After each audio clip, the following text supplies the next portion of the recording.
ሰላም እግዚአብሔር ከእናንተ ጋር ይሁን። እንደምን ቆያችሁ? በጌታ የተወደዳችሁ ቅዱሳን፣ በጌታ ሰላማችሁ ይብዛልኝ። ጠፋኝ ምሕረታችሁ ያገኘኝ ኢየሱስ ለዘላለም ጌታ ነው።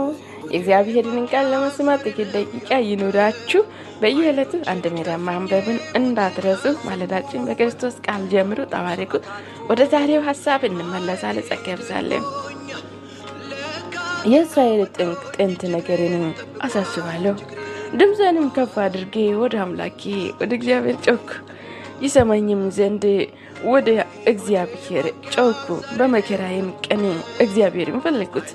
በሌሊቱ ያለ ድካም እጆቼንም ዘረጋሁ። ነፍሴንም አልጽናናም አለች። አምላኬ ሆይ አንተንም ባሰበው ቁጥር ቃተተኝ። በወጣው በወረደው መጠን ነፍሴ ዛለች። ዓይኖቼ እንዳይደክሙ ያዛቸው። መናገርን እስኪሳነኝ ድረስ ታወክ።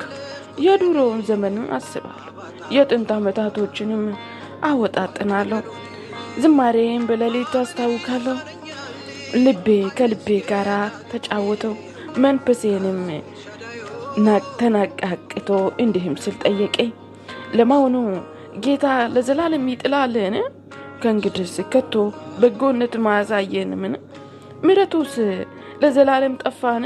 የገባው ቃል እስከ ወዲያኛው ተሻረን? እግዚአብሔር ቸርነቱ ዘነጋን? ወይስ ከቁጣው የተነሳ ሮሮነቱ ነፈገን? እኔ የልዑሉ ቀኝ እጅ እንደተለወጠ ማሰብ ይህ ድካም ነው አልሁ።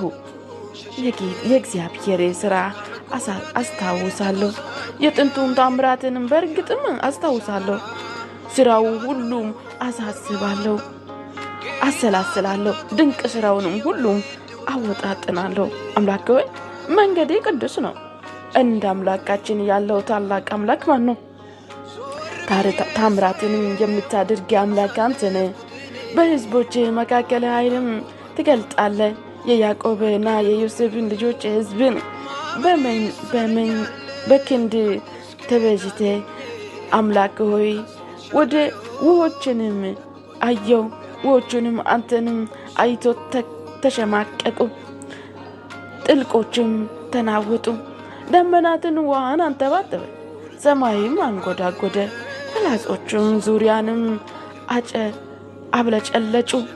የነጎድጓድም ድምፅ በአውሎ ንፋስ ውስጥ ተሰማ። መብረቅ ዓለምን አበራ፣ ምድርም ረደችው፣ ተንቀጠቀጠችው። መንገድ በባህር ውስጥ ነው፣ መሄጃ በታላቅ ውሃ ውስጥ ነው። ዱካው ግን አልታወቀም። በሙሴና በአሮን እጅ ሕዝብንም እንደ በግ መንጋ መራከው። አሜን። ቅዱስ አባት ይባረክ።